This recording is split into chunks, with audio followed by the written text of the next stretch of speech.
All right. Hello, family. Let me know if you can hear us. We are live with Brendan Leavell. Am I saying that right?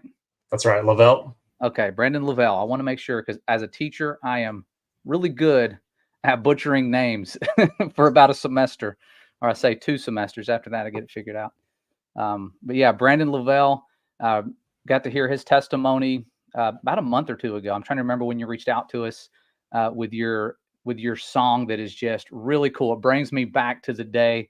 For those of you who don't know who he is I guess I'll let you explain your background and a little bit of your testimony, because it was pretty cool hearing your testimony and seeing how far you've came in the last couple of years.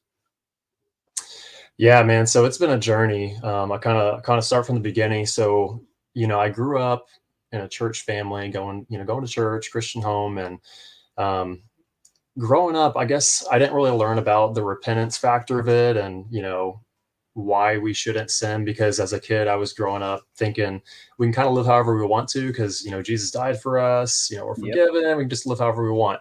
And so that's how I lived. And then I didn't really read the Bible a lot growing up as a kid, because I just didn't really like reading. But there came a point about, I was probably maybe 21, 22 years old, and then at that time, I started reading the Bible. I picked it up, and I started at the New Testament from Matthew, and I just went all the way through the New Testament, and I just read some of the words that Jesus said, and I was really surprised with what he said about repentance and hell, and things that churches don't really talk about nowadays. And so once I fully became aware of what the Bible taught and who God really was, then I took it really more seriously. And then I ended up wanting to get rebaptized again, just because I knew what I was getting myself into at that point.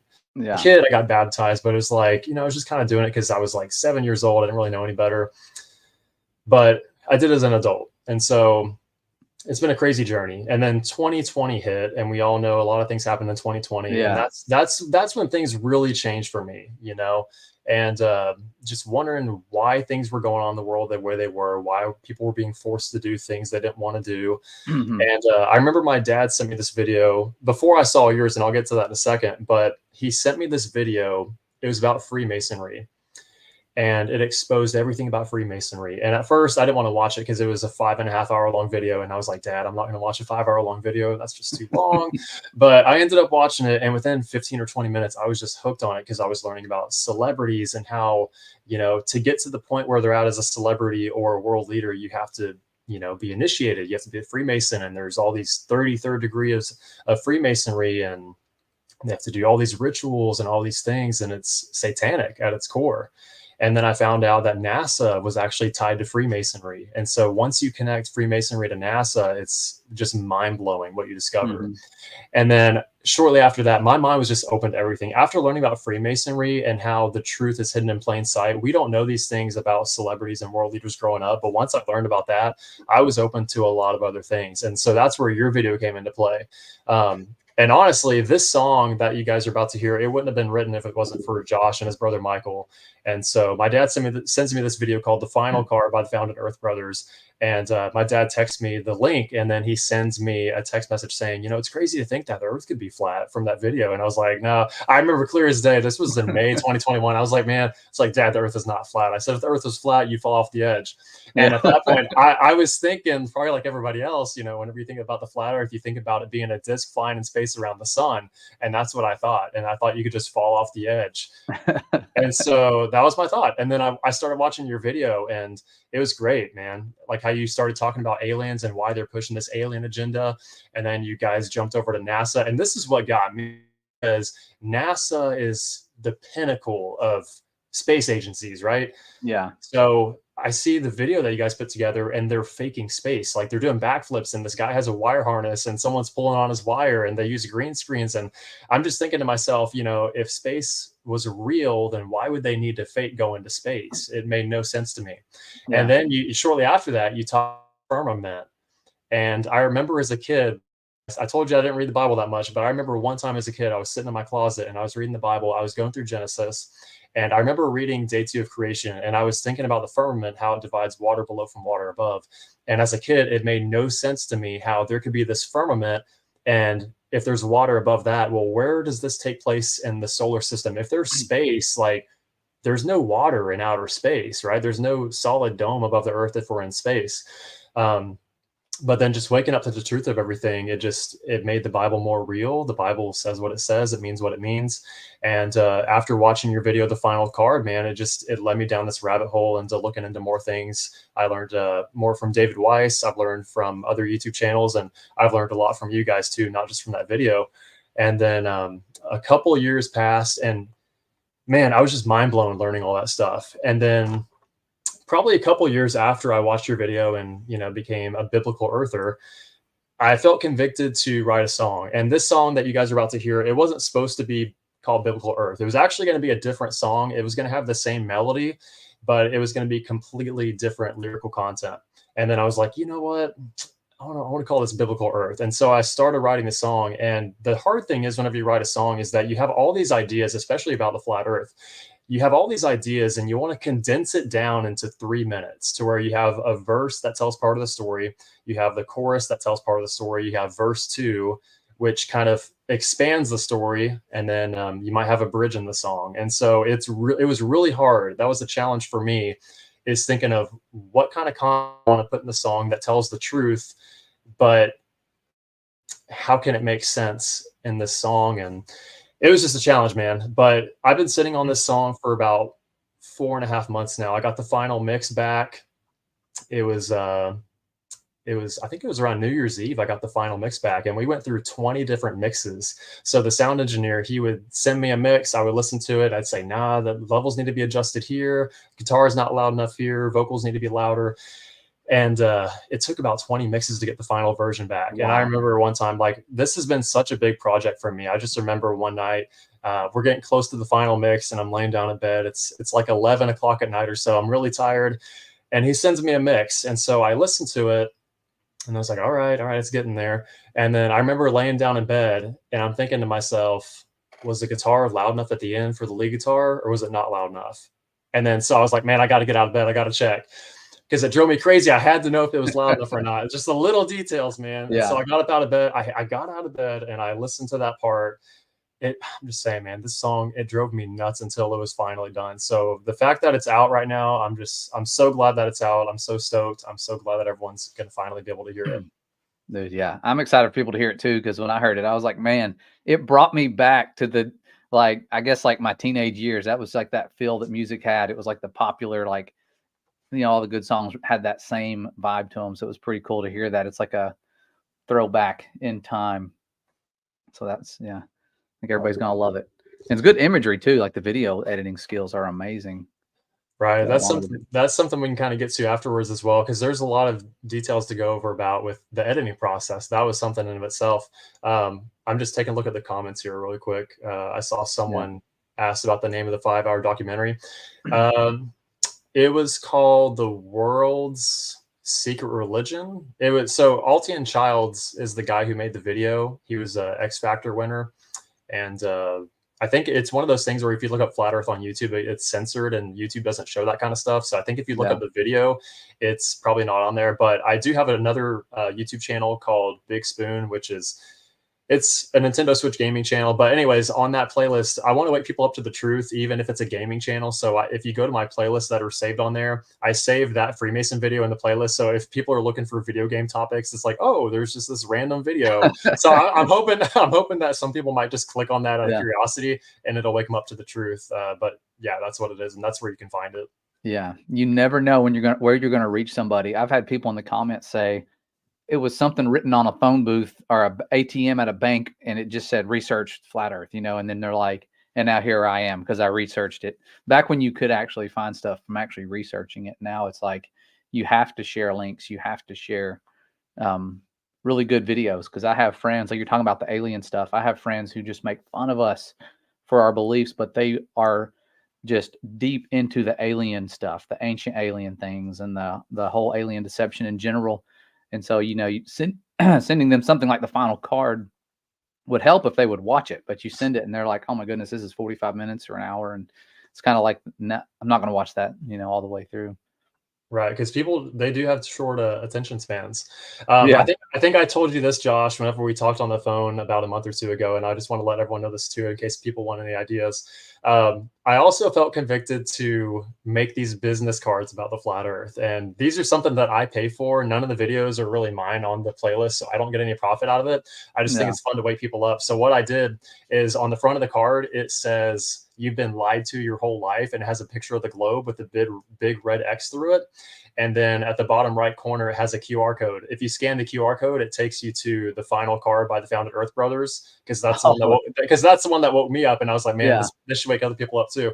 And then on the back of the card, it says "Wake up to the truth," and it has a picture of kind of like what's behind me, the flat Earth model. It has a picture of that showing the sun, moon Yeah. going around, and then there's a QR code on the back, and that one takes you to a whole YouTube playlist that I curated with like 100 videos on it. It's got some sermons, it's got your videos, it's got David Weiss videos and everything. So it's really fun whenever you go to the store and you take those cards. And I took in 2 cards in the store with me last night, and I'm just like popping these cards on the shelves as I'm walking Yeah.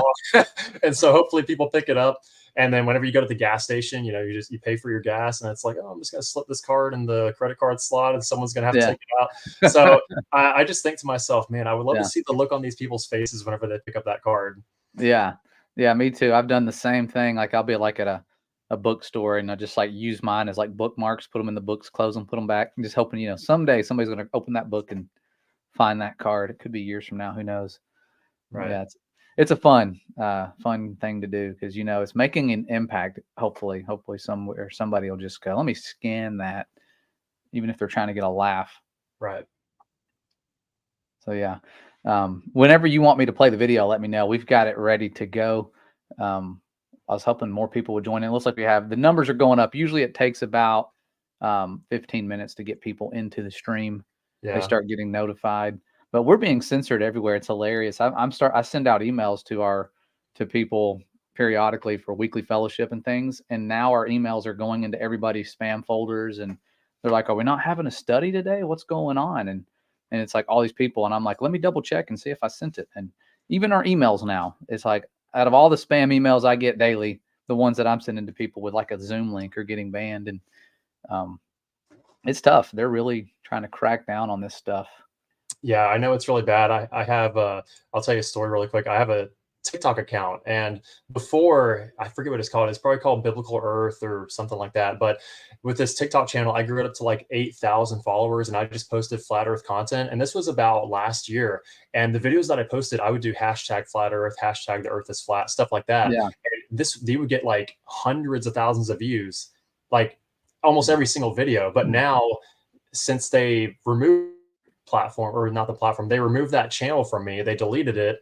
I had to make a new one, and I was like, man, starting all over again, but I had to yeah, do it. So now it's up to around 3,400 followers. But even with that, when I post these videos, the hashtags, they don't go through anymore. Like the videos yeah, maybe might get 100 views, if that, but a lot of them, sometimes you upload to TikTok and you get 0 views, and it's like, yeah. what's going on? I don't understand. But they are censoring it more so now than they were about a year ago. It's crazy. Yeah, something happened on TikTok because I would use it. I started using it just out of anger because I'm seeing all these children just being zoned into it. And I'm like, I'm going to start putting small segments of our videos on there. And they were going viral. And then within, I guess, the last 4, 5, 6 months or so, I would put a video on there. And we have like, I don't know, 60,000, 70,000. I can't remember how many followers we have on there, but quite a bit.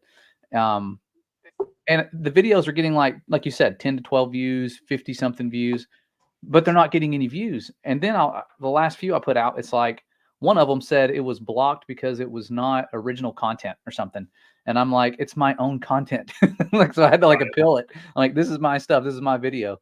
But yeah, it's weird. And the hashtags, our channel, I would hashtag Founded Earth Brothers, and it would have like over 1 million.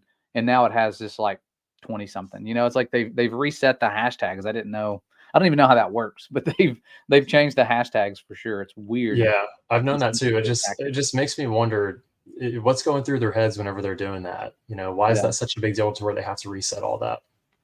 It was either that, I guess, or get deleted. I think they were probably under pressure. Like, your app is spreading a lot of truth. Yeah, it's dumbing down a lot of people, ruining their attention spans. But there's also people waking up. What are you going to do? Kind of like YouTube had back in like 2018, I guess, when they had their meeting.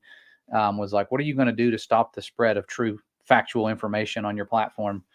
Things like the biblical earth. And they're like, well, I guess we can just change the hashtags. And so it seems to have worked. It's definitely stopped us. It's like, I don't even want to put videos out there anymore. So they've kind of served their purpose with that. Yeah, but at the same time, they want people on their platform to watch it so they make money. So if these are videos that are getting people on the platform, and Yeah. if they're staying around watching the videos, I mean, there's a deeper purpose to why they're erasing all that. Yeah. Yeah. It's definitely something where YouTube lost billions. I mean, they lost a lot of money censoring the most searched topic. And because the biblical earth was growing so fast, it was the most searched topic, or one of the most, and it was spreading, and they were making money off of it. And like you said, you could put out videos and get, I didn't even know how to do hashtags back then or any of that stuff. I was just putting out videos and getting tons of views. It was kind of like overwhelming, because I would wake up in the morning after posting a video and have thousands of comments to go through. And now it's like, if I don't do a video, like this past week, I maybe get one comment per day, sometimes one every 2 days, if I'm not doing videos. And that's with 113,000 subscribers. I don't know if that's normal for other people with that amount these days. I mean, it may be, but me personally, that just seems odd. Right. It does seem really odd. I don't get that, man. But now you guys are mainly doing live streams, because I remember y'all used to make a lot of videos. Yeah. But now it's mainly just live streams for you guys. Yeah, just due to time. Like when it's during the when I'm doing school, it's a lot of, there's just so much extra time has to go into making videos, and so it's easier just to jump on, share my ideas live. And also it's like you know how you said you're like a perfectionist, and like when you do your things, it takes like so many different takes and tries when you're doing your music.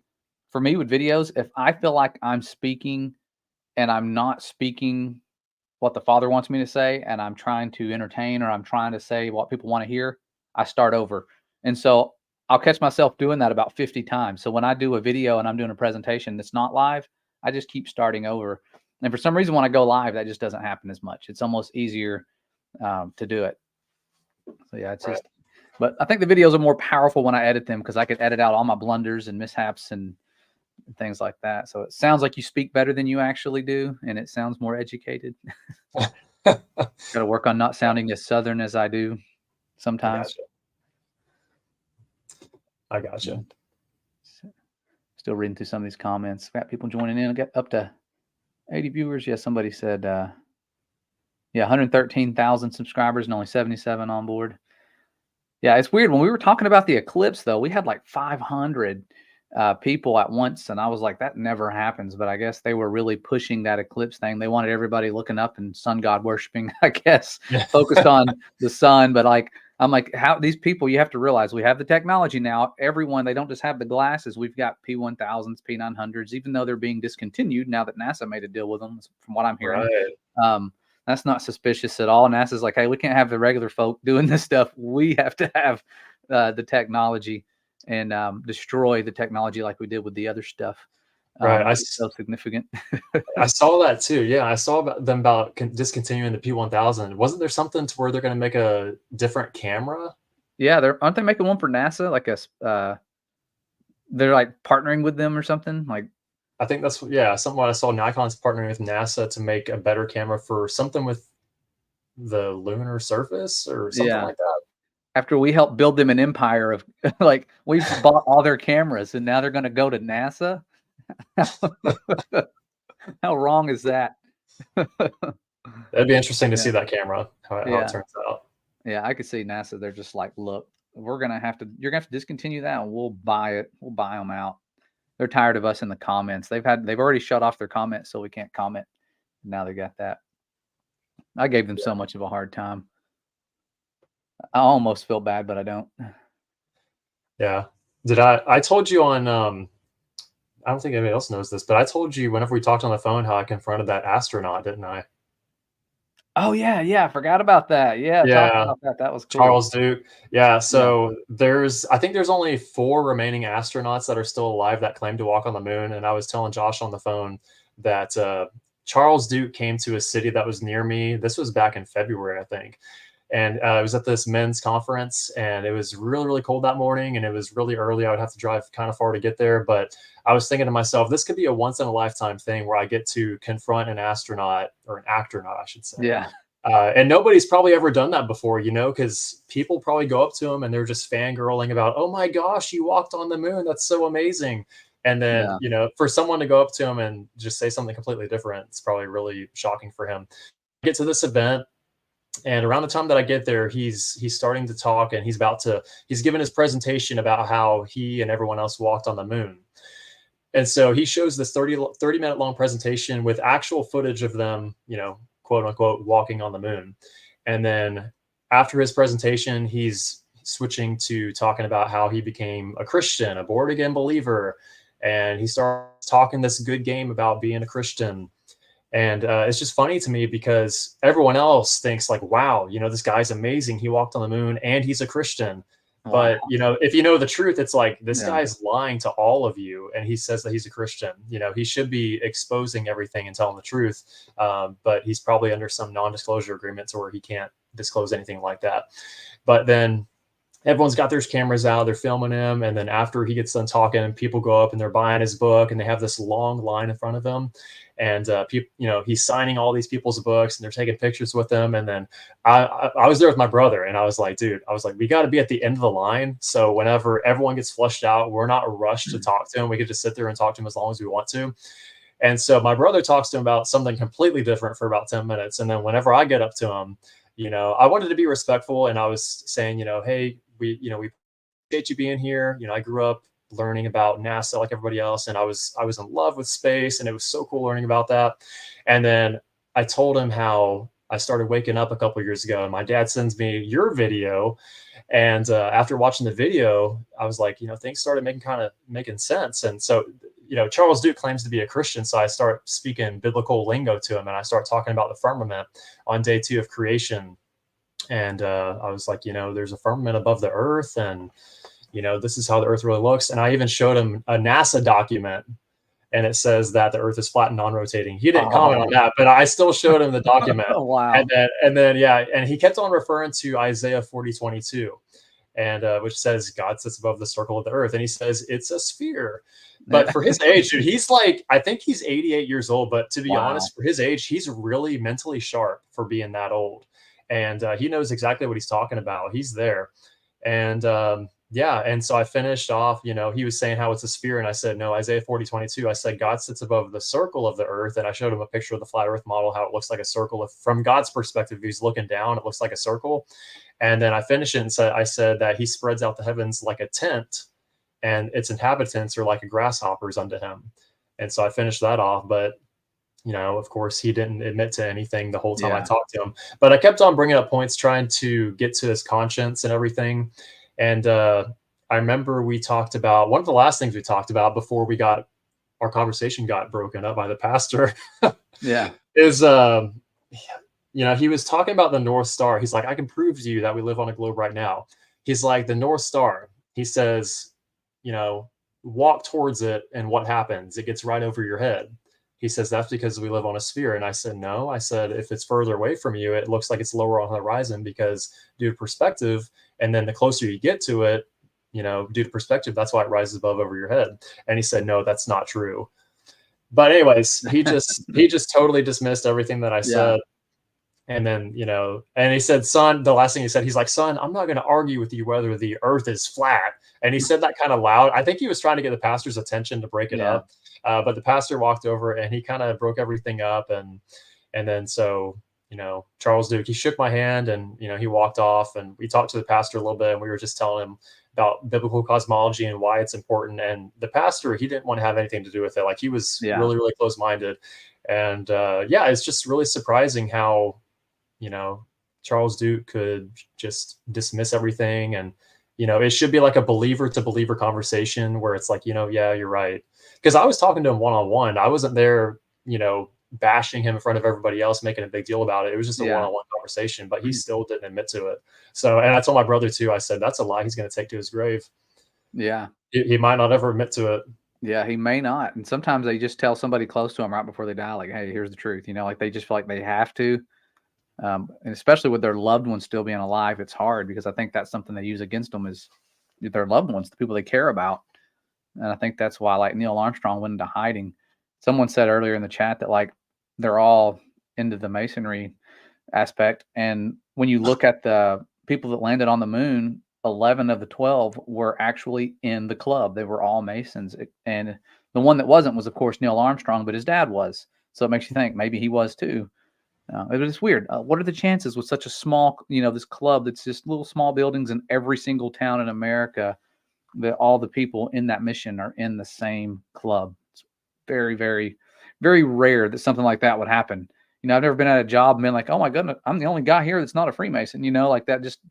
It may happen in other fields, maybe like in Congress if you're down there, but not where I work. That's not something that just happens, Well, another weird thing too is that I remember when I first learned about biblical cosmology that I went to, I tried reaching out with all these churches. I took those flat earth cards to all these churches and hoping the pastor would read it. I didn't hear one response back. And I probably went to like 100 different churches to drop off these cards. But I remember I went in person to a church that's pretty close to me, and I spoke to the pastor there because it's a really big deal once you learn about it, because you really have this passion that you want people to wake up to the truth, especially people in the church that don't know about it, because this is the first page of the Bible, man. Mm-hmm. Like we don't even know where we live. And so I talked to the pastor about it.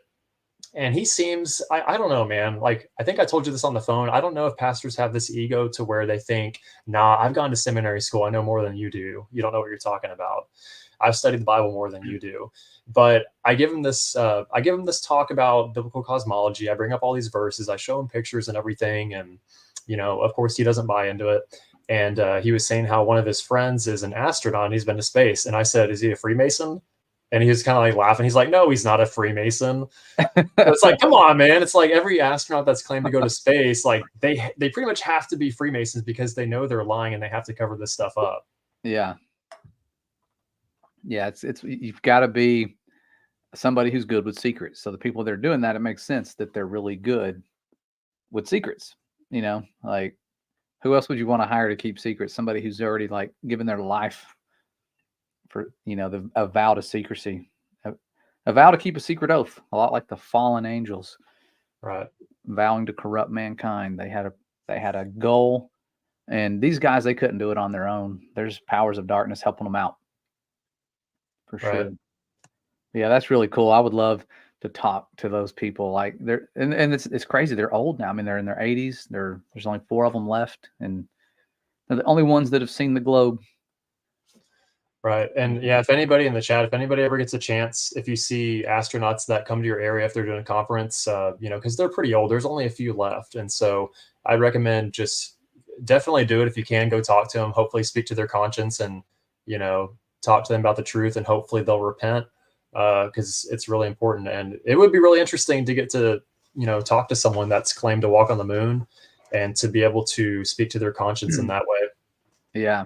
Yeah, it reminds me of that video Bart Sabrell put out where the guy, his dad on his deathbed told him, he was a part of the moon landing fraud. He was helping, set up the warehouse, or he was working as security or something. I can't remember his exact role, but he was like in the military.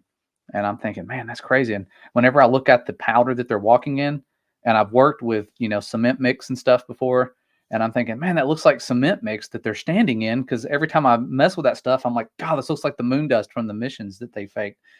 And he said that's what it was. They used large amounts of the concrete powder in this warehouse. And so like large amounts to fill up that stage that they were using of the backdrop and everything. Like it's a lot of work. I mean, like I admire how much trouble they went through. Like I almost wanted to give a standing ovation when I figured out that it was all a lie and just be like, good job, guys. Like you got me. Like you got me and everybody else. Like Stanley Kubrick, did a pretty good job with his part too. If he actually did help, I'm not saying he did, but it would be something you would want to confess before you passed away. Like, yeah, I did that.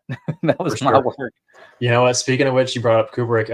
I don't know if anyone's heard of the trailer for the new movie Fly Me to the Moon that's coming out in July. but it's a movie all about them faking the moon landing, and they're making it a comedy to where, you know, you watch the movie and it's like, oh, that was such a funny movie. Of course they didn't fake the moon landing. It's just a joke for a movie.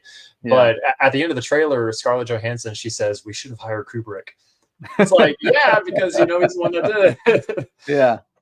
But anyways, Wow. that I kind of want to go see that movie just to, because I think what they're gonna do, knowing Hollywood, is they're gonna show everybody how they really did fake the moon landing, but people aren't gonna believe it. But I think for us that are awake, we go to the movie and we watch it, and it's like, oh, that's how they really did it. Yeah. So it Yeah, should be for real. interesting to see that. Well, we got it. We officially have 100 people. It just turned 100. And so if you want to show the video, you want at this point we can, and we can come back and talk about it, and have links in the description for people. If there's any links I'm missing, I will add them to where you can find Brandon's work. And he's extremely talented. I mean, both with the video aspect, which is cool because I've noticed people with musical talent are really good with video making. Like the two are almost hand in hand because you're overlaying sounds, and in this you're overlaying images, and you're making it go with the sounds. Like it's cool how that gift, people that do music and then get into videos do better. Like the guy you were on with the other day, Ken Heidenbrook, he does music, and his videos, like the music, just like in the sounds, everything just kind of flows and it kind of relaxes you. It's like, I wish I could do that. That'd be so cool. Yeah. Yeah, yeah. If everyone's ready, we can check it out, Yeah. and then afterwards we can talk about kind of the editing process, because there's a lot of details in here. Whenever you watch it, you might not quite pick up on it, but after you watch it, we can kind of talk about those little details. Yeah. All right. Well, everybody stay tuned. We're gonna pop this up. I'm gonna remove us and then bring this up.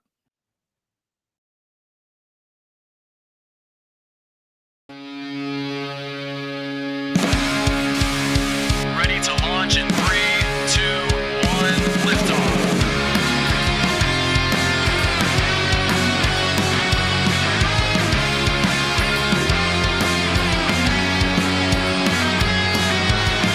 We were told we were spinning ball in the solar system mania. But if I dig straight underground, will I pop it in Australia? We're standing right side up, and no one's upside down. We're on a fixed extended plane and on a fake merry-go-round. And everything that falls down, it's cause of density. No one's sticking to the ground from the main of gravity. I believe in the biblical earth. It's not a boy in the water doesn't curve.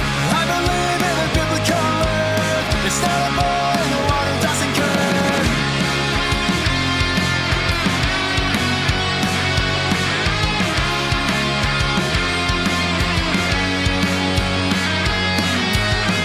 Waking up to the moment when you discover NASA's just a hoax.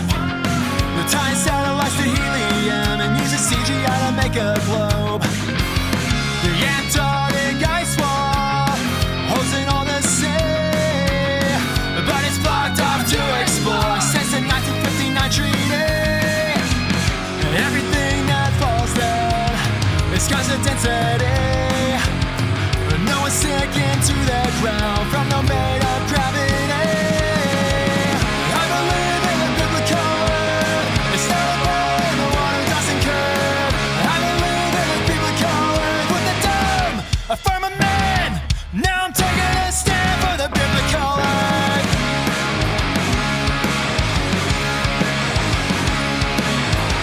Psalms 19, 5 and 6. The sun will rise and run its circuit. Take the light with it as it moves along.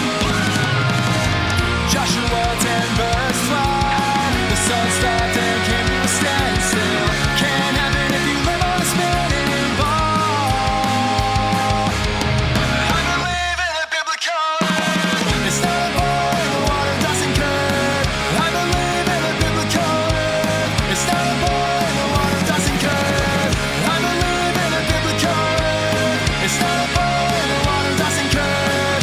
I believe in a biblical earth with a dome, a firmament. Now I'm taking a stand for the biblical earth.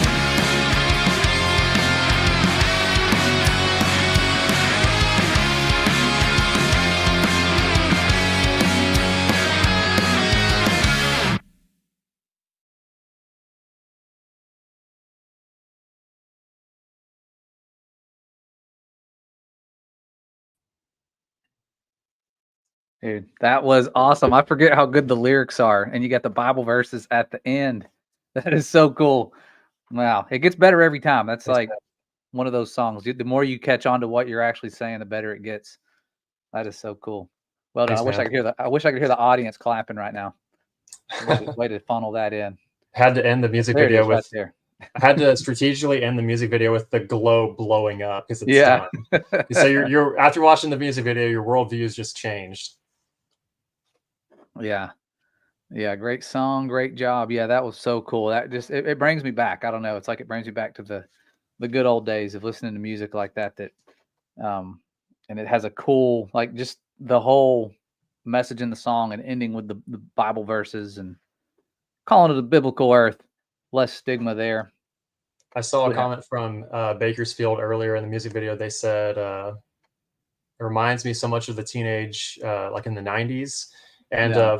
fun fact is that you might be able to tell it's inspired from Green Day because Green Day is the reason I started playing and singing in the first place. I remember when I was in elementary school, I heard the American Idiot album, and they had a song called Holiday on the album. And I just fell in love with Green Day, just how the vocals, the guitars, everything. And so, yeah. And I think there was a comment on David Weiss's video where he uploaded the same thing, and someone said Green Day 2.0. And so that's kind of the vibe we go for, is the 90s pop punk sound. Yeah. Yeah, I like it. And somebody said, where do I get it? There's a link in the description, but also you can see behind him and at the end of the video we just played, it's Brandon Leavell Official, right? Is that the YouTube channel? Yeah, Brandon Leavell Official. So that's where you could find it. If you type Yeah. in Biblical Earth Brandon Leavell on YouTube, then it'll have the music video on there. Yeah. But also it's on streaming platforms too. So if anybody wants to add the song to your Spotify, iTunes, YouTube Music, any music platform, it's on there too. That's awesome. Yes. Somebody said, I thought your name was just a play. Your last name was a play on the word level. And I thought, how cool was that? You know, funny last name that looks the same. That's pretty funny. cool. Yeah. Funny enough, growing up as a kid, that's how we used to actually pronounce our last name. We used to say Level. And then I think it was around high school or maybe college that we started changing the way we say it, just because my dad has family in Arkansas and they've always pronounced it Leavell. Yeah. And so my mom's in the chat right there. Kay Leavell. That's my mom. Oh, hey. Thanks, Mom. Yeah. And so, yeah, so they pronounce it Leavell, and they're probably laughing that I gave him a shout out right now. Yeah. But so, yeah, so now we pronounce it Leavell, but it would have been perfect if we pronounced it Level. But you guys can say Level if you want to. It goes perfect with the song. It's Level from now on. No. We'll forget what it once was. Mr. Level. Yeah. Yeah, it's always a blessing to see the moms in the truth movement too. Moms are a major blessing. I was talking to my wife about moms, and I'm like, they need veteran status. I know that sounds crazy, but you think of the sacrifices that they make, and it's like, I don't know of many soldiers who have had those things happen to their bodies, like just to have a child, like that is some veteran level stuff, and they don't get to like come home and they have to endure, and watch their children grow up and leave and all that stuff. What a blessing.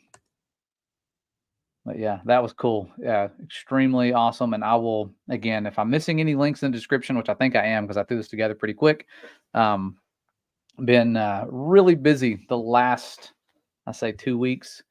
But specifically this last week, I've been really busy due to a change in our career.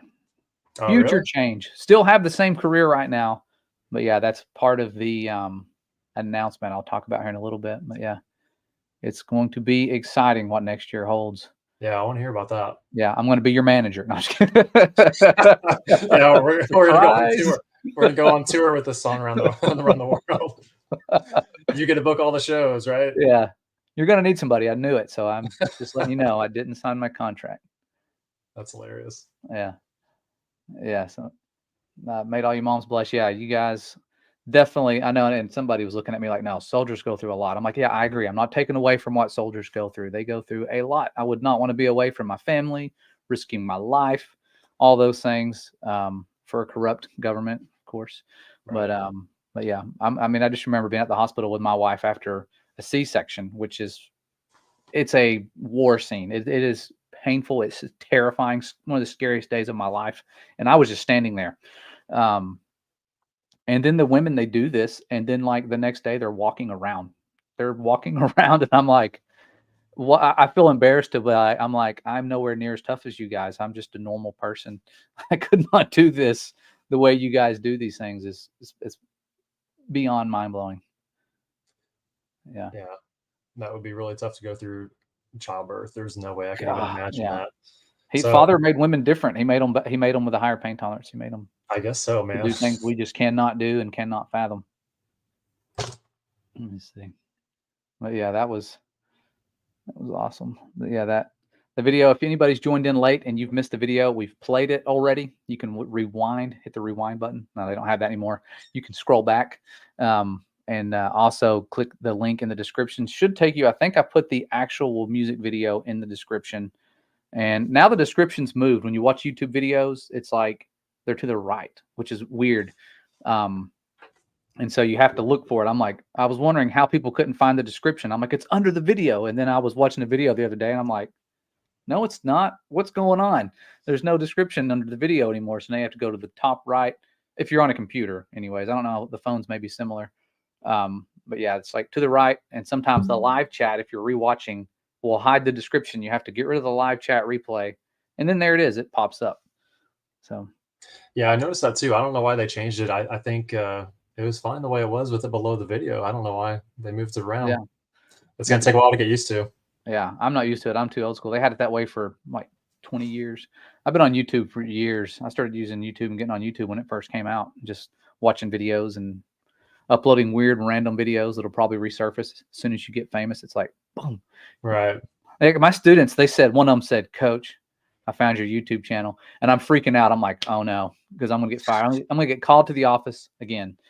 And it was like one of my old videos from like where we were, I was just one of my old YouTube channels that I would never think that anybody would find. And they're like, yep, there you are. Found you. I'm like, no. Fortunately, it was like wrestling videos because we used to wrestle back in the day too. So they found that. And I forgot that I uploaded our NASA fails video on there just at random. Like after I first made it, I put it on all my channels and I forgot that it was on my old personal channel. And one of my kids was scrolling through and he looked at it and he goes, really? And I was like, what? And I was like, oh no, he found it. He found the NASA fails video. I had to go back and set that one to private. I was like, Some of our kids are waking up to flat earth because of their parents. I mean, that's the cool thing. You woke up because of your dad, which It just reminds me of that prophecy, bringing the children to the fathers, fathers to the children. Like there's this like merger right now where children are waking up their parents, parents are waking up their children. Everybody's trying to like come together on this and get everybody ready. And it's tough when you have people that are like, I've been awake, but my child's not, or I've been awake and I'm trying to wake my parents. Like it's always nice when everybody comes together. Especially like in our house, everyone, we don't have to like preach to anybody. Like everybody's already awake. Right. That's nice. Yeah. And it's good to be like that. Cause I mean, I know there's probably a lot of people, maybe there's a lot of people in the chat to where, they are woken up to the truth and maybe their parents aren't, or maybe their spouse isn't, or maybe their kids aren't. And that can cause a lot of tension in the family. Yeah. So we definitely understand how it can be a rough battle. I remember I was talking to Ken on the podcast. Was it yesterday? We did, hanging on his words. And he was telling me like how it was rough with his wife because he was awake to everything. And he struggled with his wife for a few years with that. But she came around and she's waking up too, but it can be tough, man. Yeah. I've seen marriages end because of that. And it is sad to see. Did you want me to pull up? You were wanting to talk about the video you said earlier, like some of the editing and stuff. Did you want me to have it like kind of up on the screen playing without sound or something? If I could do that, I don't even know. It's up to you if you want to. I just think it's cool to learn like a little bit behind the scenes stuff because you guys probably heard in the intro we said ready to launch in 3, 2, 1 liftoff, and we had this radio effect on, and so that was kind of like a fun gesture to NASA because they always do that launching off, and so I thought it'd be really funny to start a song like that. And just even things like transitions, because in the beginning of the song, whenever it shows the rocket, whenever it transitions to the guys in the headquarters, it has the transition where it has like the screen going crazy. It's kind of like a transmission kind of effect. And then whenever it goes from space to going underground to Australia, like it loses connection. So that's kind of the transition for that. But then whenever it gets to verse 2, there's a transition where before it goes to the Antarctic treaty flag, it's a snow transition. And I was like, oh, Antarctica is pretty cold. So I just put that snow transition going on top of that. So just little details like that. And then I thought it'd be cool before it goes to the bridge with the Bible verses where it talks about Psalms 19, verse 5 and 6, and Joshua 10, verse 12, which, by the way, if you guys couldn't hear the lyrics very well on the music video, there's a, so if you click the CC button, it'll show the lyrics at the bottom of the screen. And then that way you could actually read it. And I'll be uploading a lyric video to my YouTube channel tomorrow, so you guys can check that out too. But yeah, I thought before going to the bridge, it'd be kind of cool to have some Bible verses flash. You guys probably saw it said, you know, Genesis, and it showed Isaiah. And so what I did was I had those, it was like paintbrushes going across the screen, but they synchronized with the drums. And so that was in sync with the music. And so that was another cool little detail. But it was a lot of effort, man. It takes a lot of time putting that together. And just a little fun fact of where I got the clips is I went to Adobe Stock and different stock footage websites, and then I downloaded probably, I don't know, 75 clips or something like that. But I had to condense all those clips down into about, you know, 30 clips or something like that for the music video. And it's hard because you have to pick out which clips fit the mood of the song. And I wanted to make sure all the clips, like the artistic style and animations, went together really well. And so that was a challenge too. But you want the video to be able to accurately go with the lyrics. So that was kind of a big challenge. But it took a long time to put it together. But just really, really glad that it's out now. Yeah, I like the very beginning too, how you have the person upside down, like it goes from right side up to upside down, and the digging straight down and coming out of Australia. Like, right. Like our fantasies. I remember having I went to this conference as a teacher. They had these technology conferences, and they show you all these apps, and one of the apps had a thing where you could see through the globe. And this was when I was just diehard globy, and I'm looking at this app, and I'm like looking down, and I'm seeing Australia like way, and it puts it to scale on a globe, so you can see, oh man, that's so many thousands of miles away. It's way down there, and there it is. And I'm like, that's so cool. That's below my feet. And I remember like showing that to another teacher and just being like, check this out. Like, look what's below us, you know, and I'm all like freaking out thinking how cool it is. And months later, I wake up and I'm like, that is the dumbest thing I've ever thought about. Now that I'm trying to like rationalize what I used to believe, I'm like, just doesn't make sense. You know, like we could dig down, and I was trying to imagine going down, and at what point am I right side up when I'm going down? You know, like right. You get to the core, your body just goes, whoop, that's right side up, you know, like eventually you'll be right side up. You just don't know where. Yeah. Like, what would the gravity be like right down there in the center? It's like everything pulls you there, and you just turn into magnetic magma.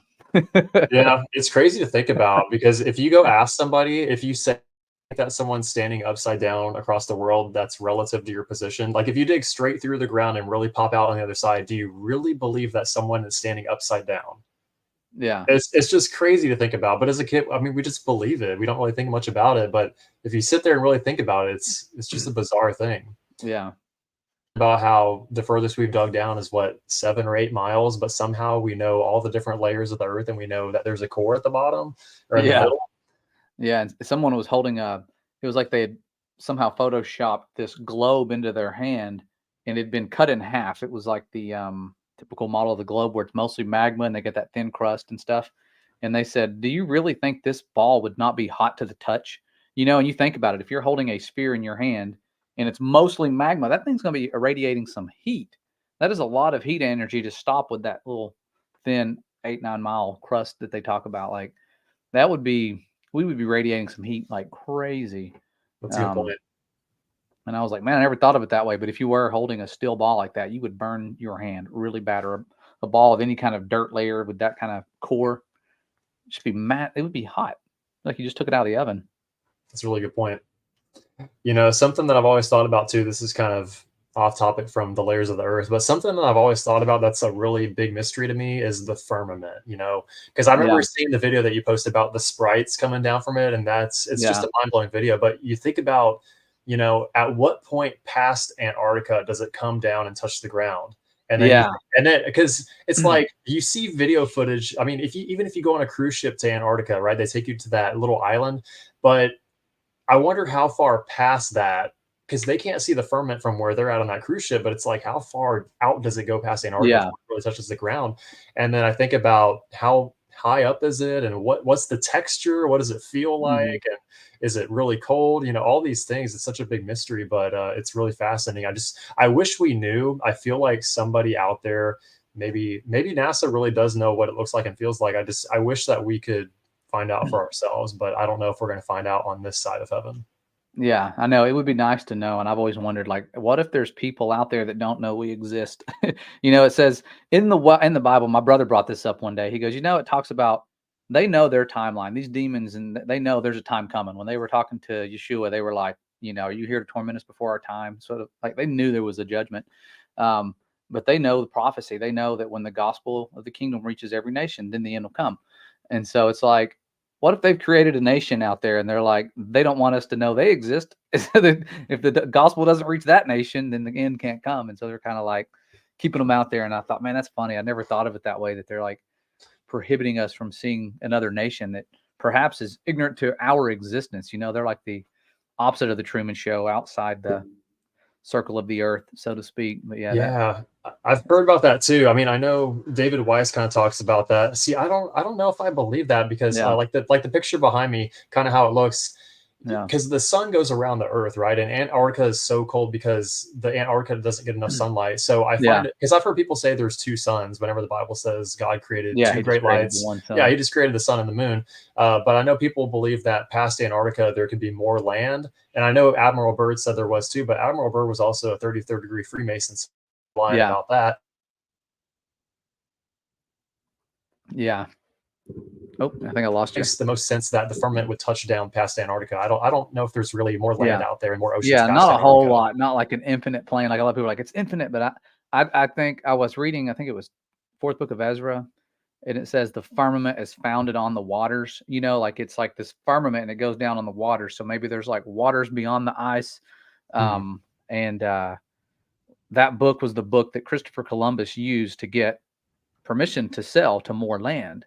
Because they always say, oh, they were dumb. They believed they would fall off the edge, and everybody was scared to go sell out and see everything, when there's like accurate to scale flat earth world maps from the 1500s, which shows me they had already been exploring. He wasn't the only guy going around and exploring. Like, they had accurate, and it almost looks like you would have to have air travel to get the maps as accurate as they did. They would have had to have been probably flying around in massive balloons, which they didn't draw them in their pictures, but I'm thinking they had to have had some way of seeing, because I couldn't imagine going around in a boat and drawing to scale a map of the world.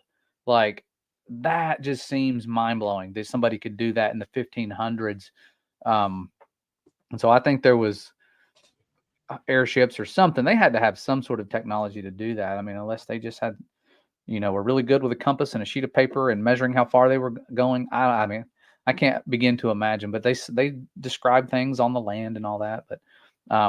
But Christopher Columbus using that book to get funding that talks about a firmament on the waters shows me he wasn't getting funding because they believed in the globe, or because he believed in it and he was going to convince people it was a globe, because that was the narrative I was fed. He was telling them, look, this talks about more land, because it talks about 7 parts of the world being land and another part being water, which, I mean, we do have 7 continents, but sounds like it's mostly land and just a little bit of water when you read that book, depending on how you interpret that. But yeah, I think it's fascinating stuff to think about where that firmament does finally touch down, hit the water or the ice or whatever. Right. I agree too. You know what else is fascinating is they talk about the North Pole, because apparently there's that magnetic mountain, and so that's why all the compasses point north towards that magnetic mountain.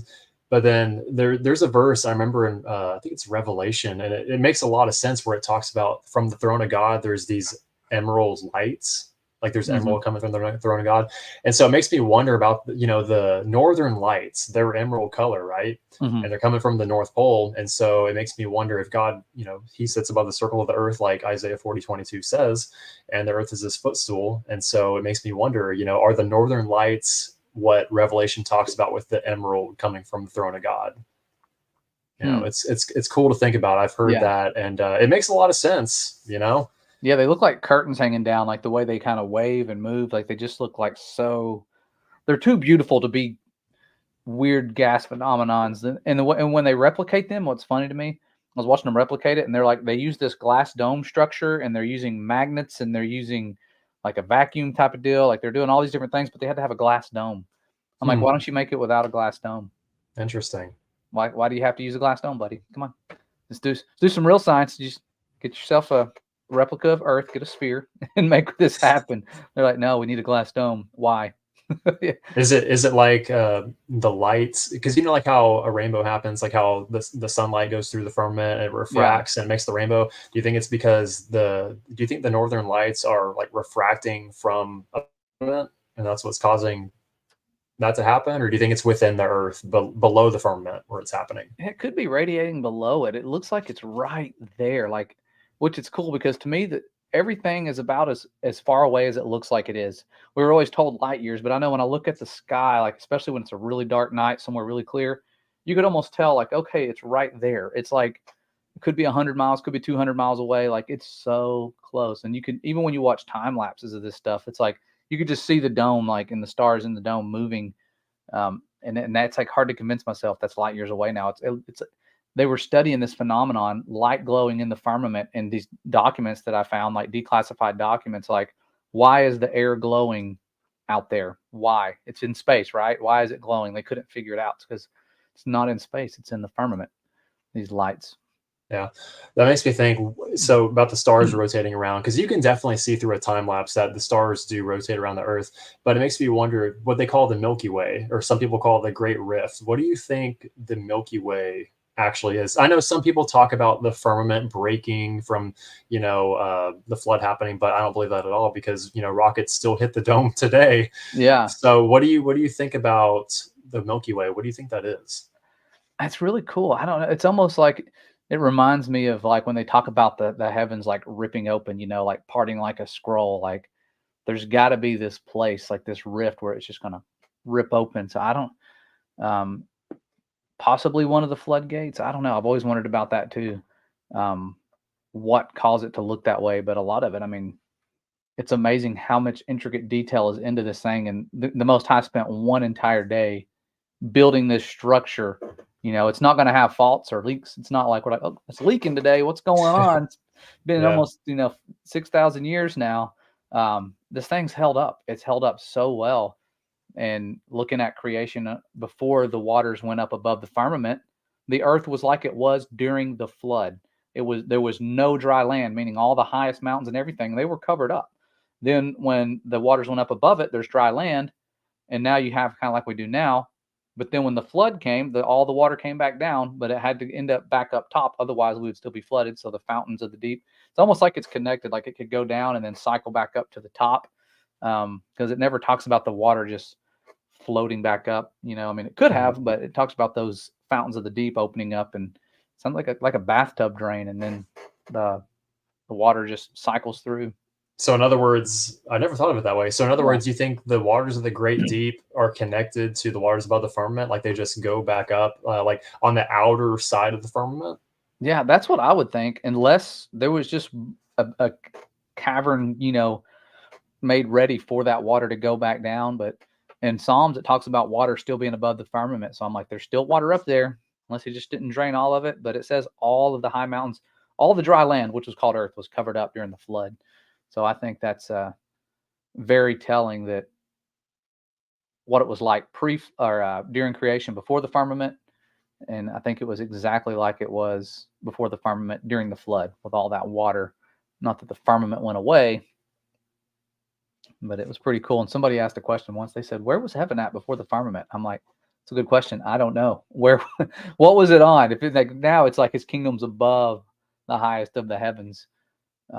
But it sounds like it was already there, and he just put all this looking down upon it, made everything level, which is quite the task. As big as the circle of the dry land, circle of the earth is, the circle of dry land is. If you've ever leveled out the foundation for an above ground pool, it goes in a big circle. And I did this, and I'm glad I did. It was a lot of work, but you go around with this level, and you go from block to block until you go in a big circle for every post of the outside of the pool. And by the time you get to the other side, it's this daunting task of making it level. And by the time we got everything set up, filled up the pool, we noticed like it's deeper on one end. We didn't get it perfectly level. We thought we did, but no matter how hard you try, it's hard to do something like that. And that was just a little 20-something foot pool, nothing major. And I'm like, man, he created this world and made it level, made the outer edges above sea level. That is a fascinating measurement skills, and doing that all within 6 days. Yeah, it just makes you wonder what it would look like if you were actually there for those days of creation. If you were watching creation unfold, Yeah. it's like he probably just, did he speak it into existence? Like the firmament's his handiwork. So like, how did it look like with him using his hands to make it? And, Yeah. how did it look like with him making all these animals? It would just be so cool to be there watching all that unfold. It's just mind blowing to think about.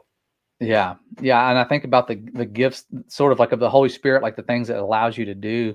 We were talking about this yesterday during our word study, like with Samson, he had the Holy Spirit.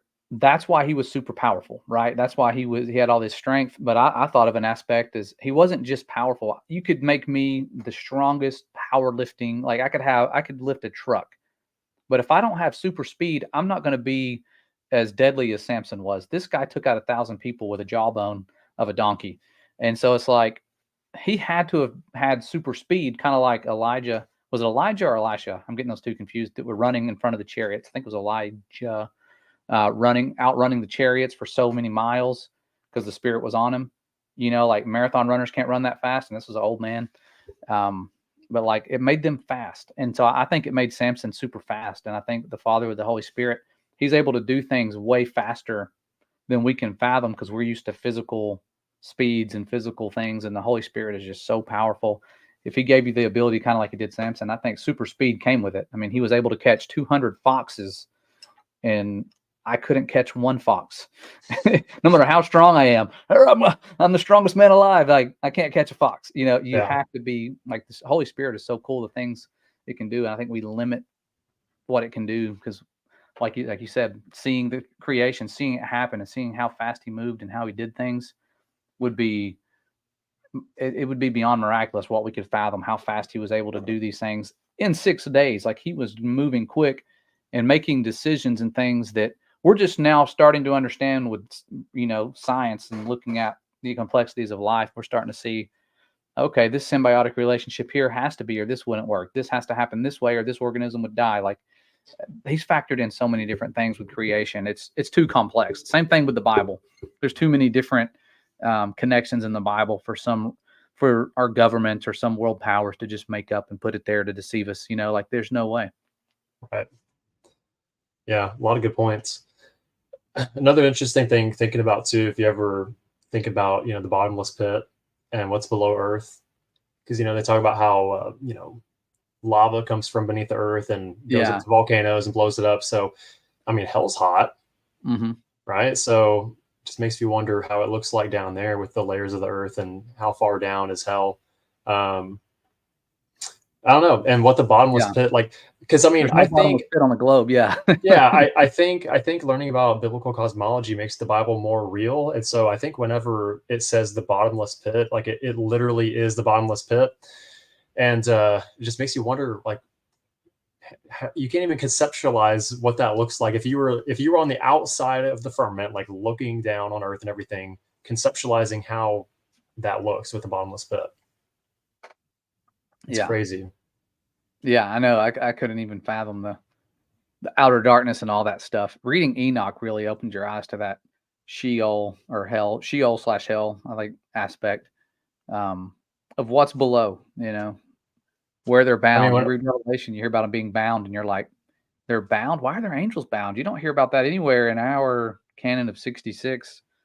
And right now we're reading Jubilees, and it talks about how many books they had, and it was like 90-something books, but only 70 were kept for, I'm trying to remember how it was worded. I don't want to butcher it. But basically, it didn't say, oh, there's 66 books. There was more, back then. Plenty more. Oh, I saw something. Jones had a comment. He said maybe the sun is the lake of fire. I've heard something about this too. And what's really interesting is because I told you I use my Nikon P1000 camera to zoom in on the eclipse. Whenever you zoom in on the eclipse, the sun literally does have flames coming out of it. Yeah. Because like I said, I posted that video on YouTube, and Terry Eicher, he shared it, and it went all over TikTok and everything.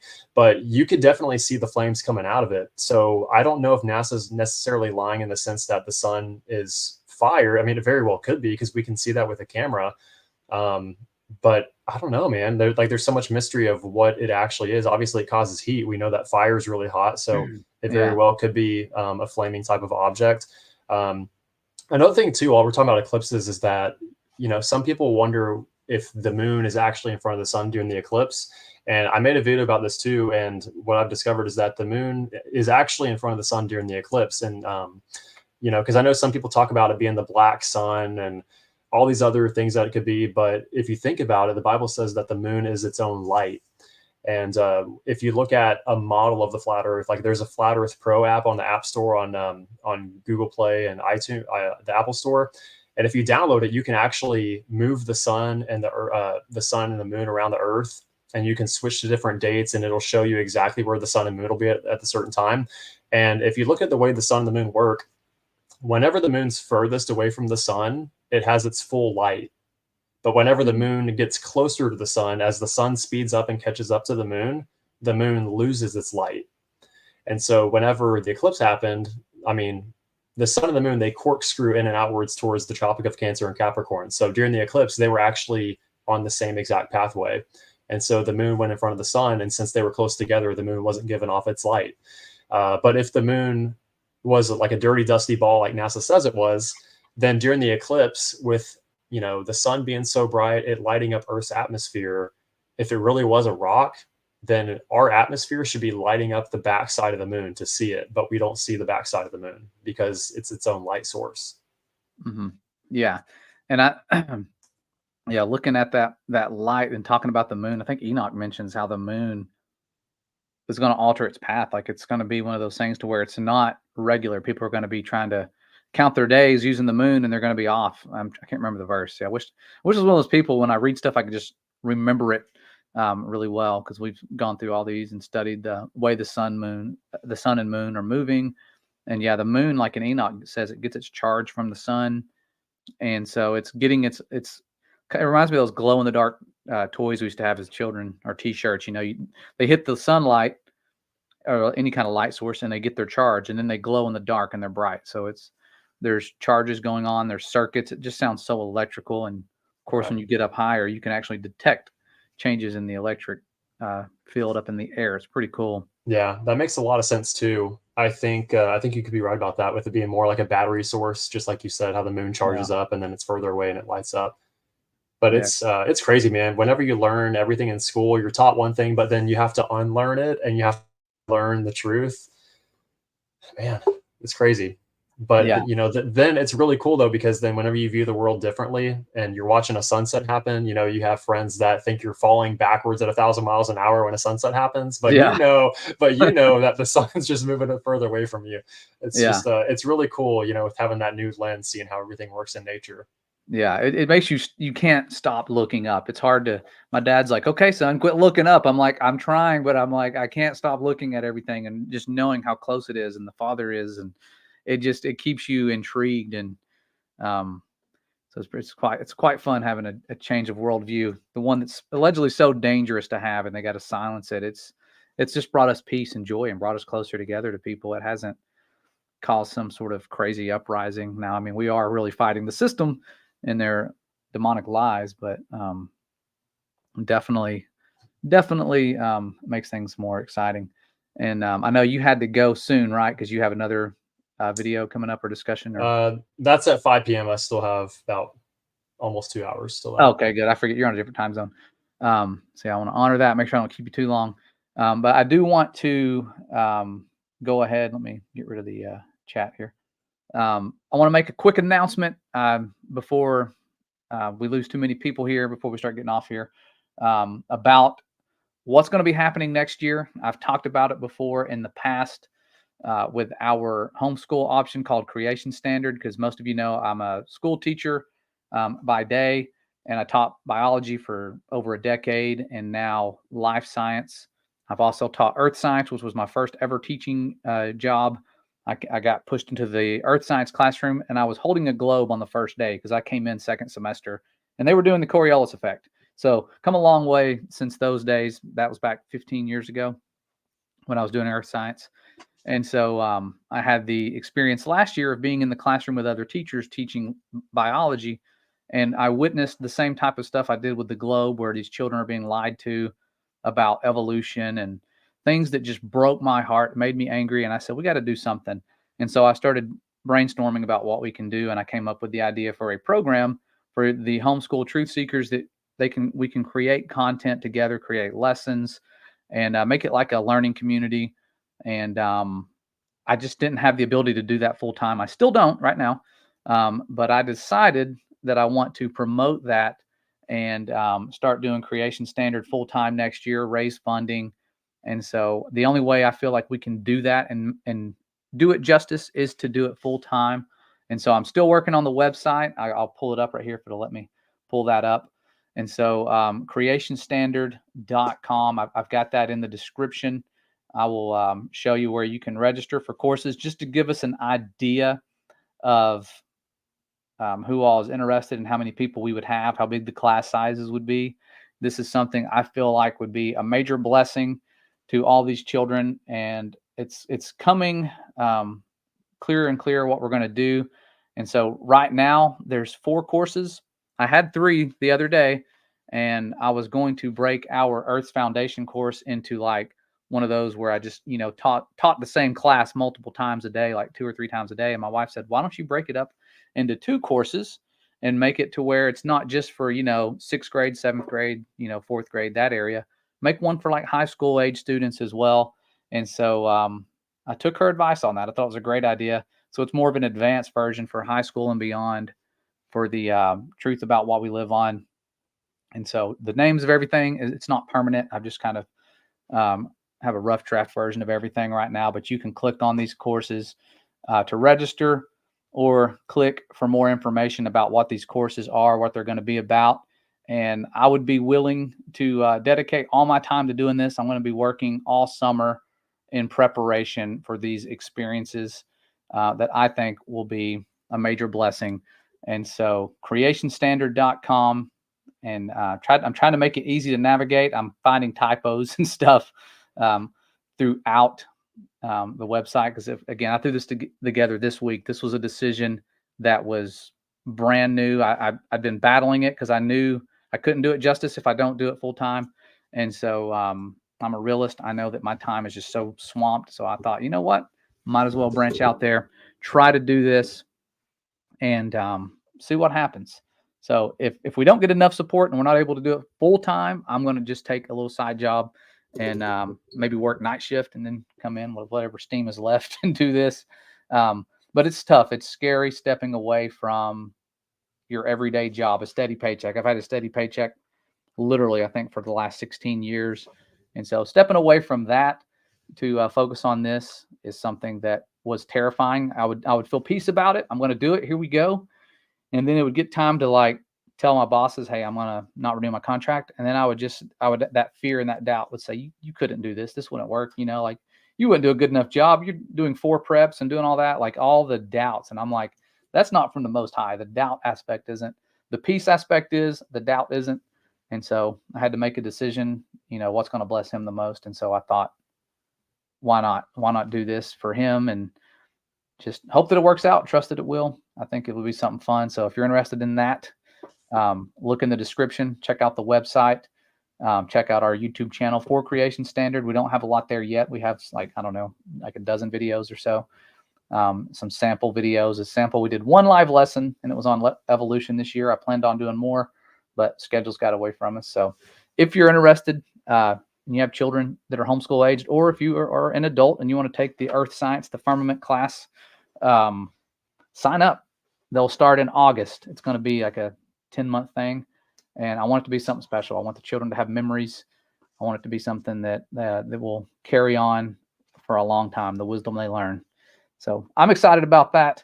That's all I talk about right now. My wife's probably getting wore out because we're planning this stuff. I'm wanting to have a calendar, because when you're dealing with people that are educating their children and they're doing it at home, they care enough to really put time and effort into planning things out. So I want to have a calendar and a schedule and all that stuff hashed out before long. So it's going to be a summertime job. Usually I take summers off and travel, but this summer is going to be a little bit of traveling and a lot of work. So definitely a surprise announcement, because I didn't know this time last week that this was going to happen. I mean, I wanted it to happen, but I love my employers. I love my job. It's not an easy job, but it's a steady, you come in, it's good people, they're humble people, and it's hard to leave a place when you actually like the people.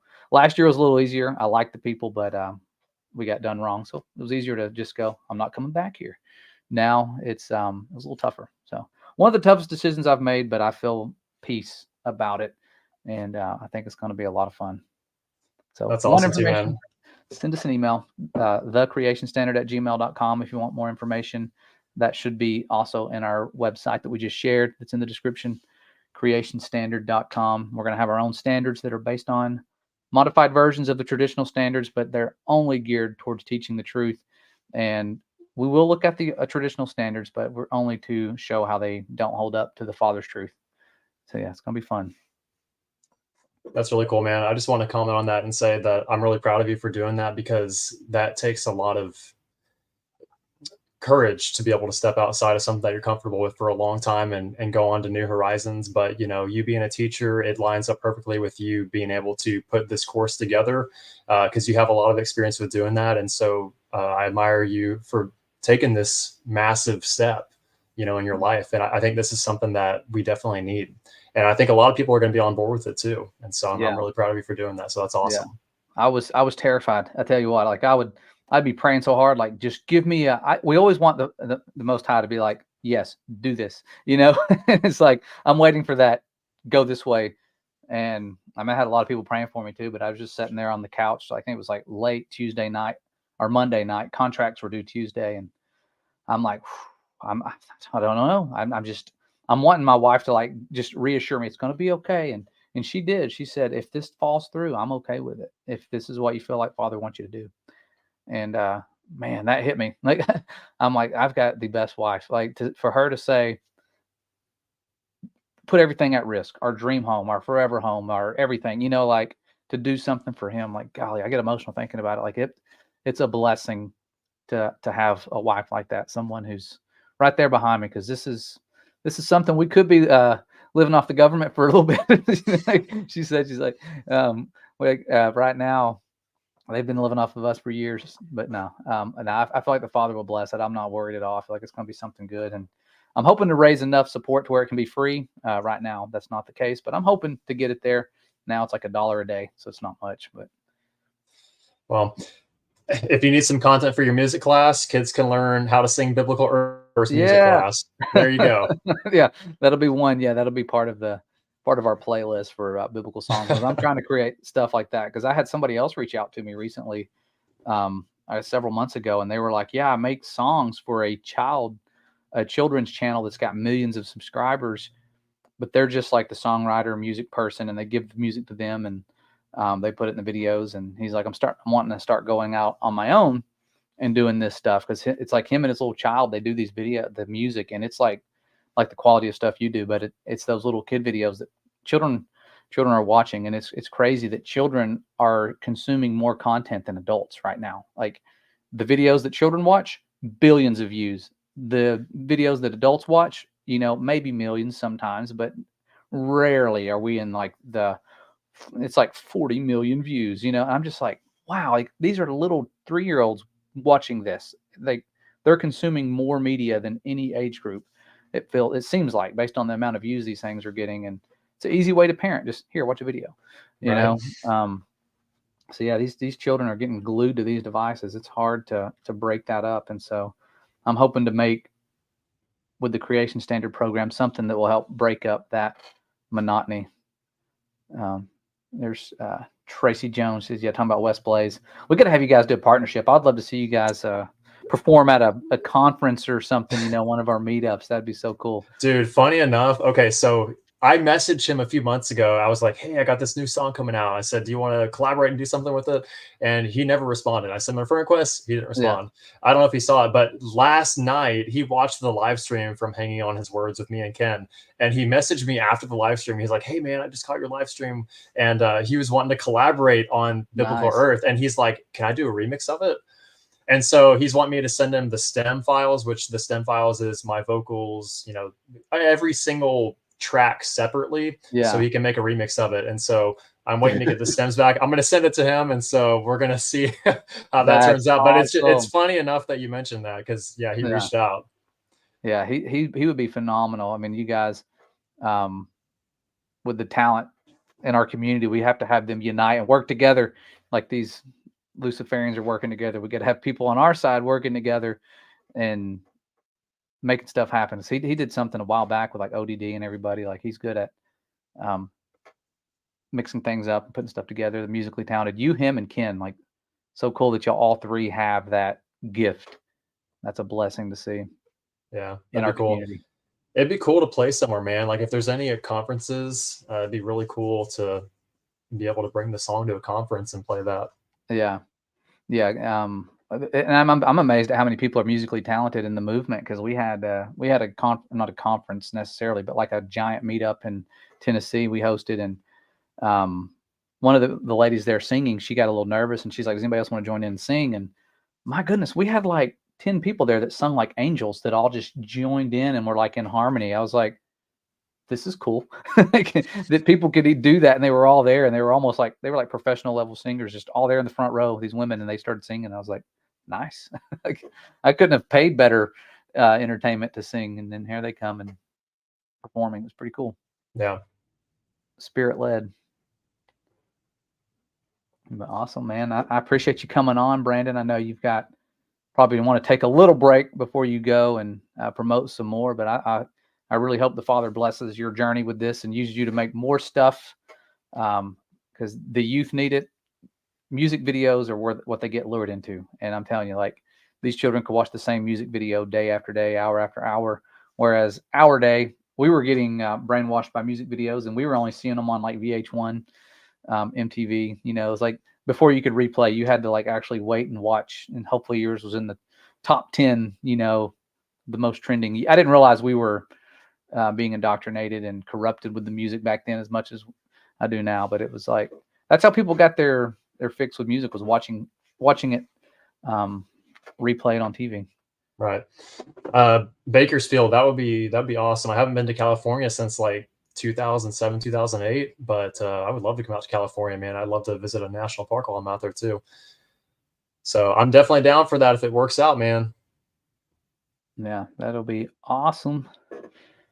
Yeah, can't wait. We need a gathering soon. I'm having withdrawals. People are like, when are we having a meetup? And like all of our voting precincts are closed, and that's usually what we can afford because it's like cheap. It's like $40 a day, $50 a day, and you can rent the place out for the entire day. And those are nice, but now they're closed until like July. So we're trying to find places. We're calling around everywhere, and it's hard to find a good place just to hang out. Are you talking about, are you setting up like a national get together, or Oh are you no, doing just just like a a local? local. And it's funny, when we used to have local ones, people would still come like 8 to 10 hours away. And the one we had in Tennessee, people were coming from Pennsylvania to Tennessee, like the southern part. And so yeah, it was almost like national. I mean, we had about 200 people max kind of in and out showing up, and then or close to that. I don't know if it was quite 200, but it was a lot. And then usually we get about 60 to anywhere from 40 to 60. And last time it wasn't the same people. Usually it's the same, you know, a majority of the people are the same, but now it's like newer audiences coming in. It's pretty cool. Yeah, just for fun. If anybody lives in the Dallas, Texas area, let me know and we can meet up. Oh That's yeah, where I Dallas, live. Texas. That's where you're at. So Texas, I wonder how close you are to Wes. Wes is in Texas. Oh, is he? I didn't know he was in Yeah, Wes Texas. Blaze. He's from Texas. I think it's the Dallas area. I could be wrong. I'm trying to remember. I don't want to give away his address, Wes. I'm sorry. I know you've got fans everywhere. But yeah, that would be cool. You guys could meet up because he's actually Yeah. he was in Texas last time I checked. No, things are changing. I mean, I would love to hang out with like-minded people because I don't really, I mean, aside from family and the guy that drummed Sanity, he didn't name for this release, but I don't really know a lot of biblical flat earthers, so I think it'd be cool to get together with some like-minded people around the area if anybody lives near Dallas and just kind of hang out, make some new friends. Yeah. Although at my work, I'm trying to wake people up too. And so I bring up topics about flat earth, and I talked to one person, and they said, they told their friends like last week, I think my PE teacher convinced me that the earth is flat. Dang. So you're on mission everywhere, wherever you're at. Yeah. Tell people That's about awesome. the biblical flat earth. I love talking to my students about it. I don't do lessons on it yet. Now that I'm leaving, I might. But they talk about it, and they'll talk about it with each other. And I love hearing the passion from the flat earth believing children, that they're like, why can't you believe what's in the Bible? Why are you not believing it? And they're very serious. And I can tell they're saying the same things their parents have said and planted in their hearts. And I'm like, man, this is beautiful. And I'm in just this little country town, and it's so cool to see it there. Like, that's the Father's work. That's everybody working together in this community, putting out stuff. And man, it's a blessing to see it get that far. Because I remember the early days, if you just talked about it, people like pull out pitchforks and look at you, like they're going to get you. And now we're at a place where people are like, I'm not going to question that anymore. We've been through what we've been through. I think the whole thing, like you talked about in 2020 that started, that's hard to mention without getting flagged, really did wake up a lot of people. A lot of people coming to our meetups are like, hey, I'm just here because I woke up to the flat earth because of what's going on in the world. And it just led me down a rabbit hole. And now here we are. Now Right. I've seen too much.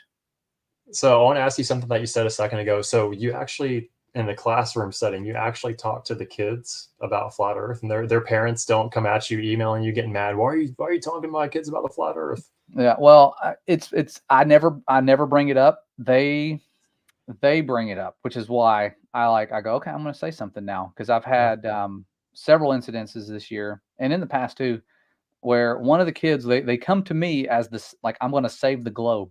They're like, man, Coach Keith, tell them the world is not flat. And then I walk up and I'm like, time to shine.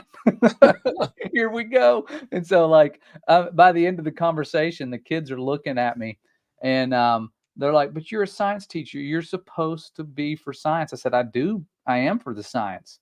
I'm for proving all things. And I'm like, if you prove all things, you're going to find out that the world is just like the Bible says. And they're like, well, what do we live on? Can you just, like, what is it? And I'm like, well, the water's not curving. The earth is just dry land. There's a firmament above. It's just like the Bible says. And if you ever get confused, just go to Genesis, read the Bible, and that's the truth. And you'll find that out. And they're like, they get all emotional, but eventually they start calming down. And I had to use the bullet analogy for this one group because the girl was getting so emotional. I said, look, calm down. I said, imagine if somebody, well, I don't want to freak you out, but if there was a bullet flying across this room, and I said, could you imagine something being on that bullet and not experiencing motion? And they're like, no. And I said, what if it was rotating and it was moving 288 times faster? Could something then, experience that, not experience that motion? And they're like, no, that's just crazy. And I'm like, that's what they say we're living on. And they were like, wow, we're not living. There's no way. And I'm like, you guys are smart. You're young. You're smart. You can figure this stuff out. We're not moving. We're stationary, just like we feel. And they just kind of calm down, and they're like, wow, that's pretty cool. And you would expect an outroar, but I haven't heard back from any parents. I did get called down to the office once this year, which is my third time being called down to the office for my beliefs and social media presence.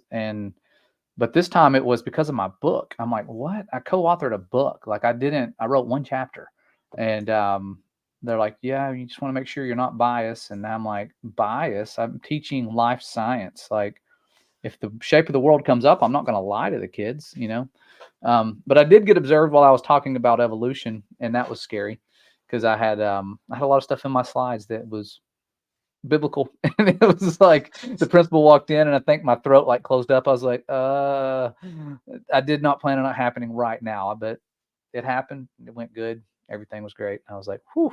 He didn't say anything.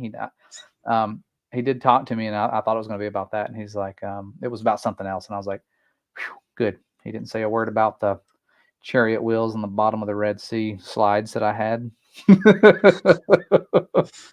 those were scientific enough, I guess. I hope.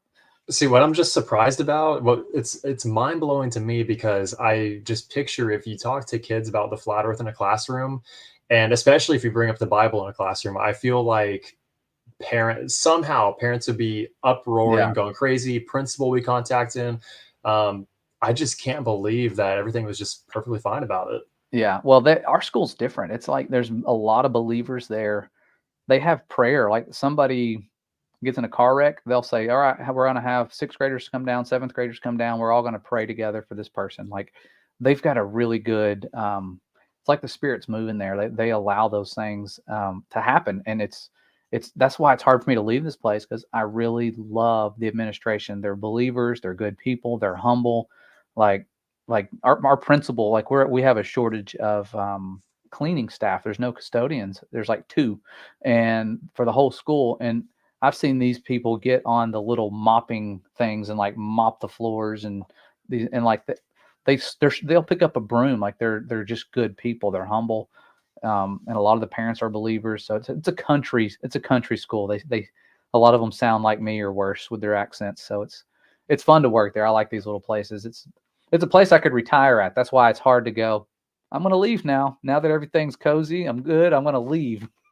And so, but I told him that. I told him, I said, I'm going to try to build this for a year. And if I can build it, maybe I can step away and do it part-time, but I have to build it. I have to spend at least 1 year giving it a try, or it'll haunt me. I'll think about it forever. Right.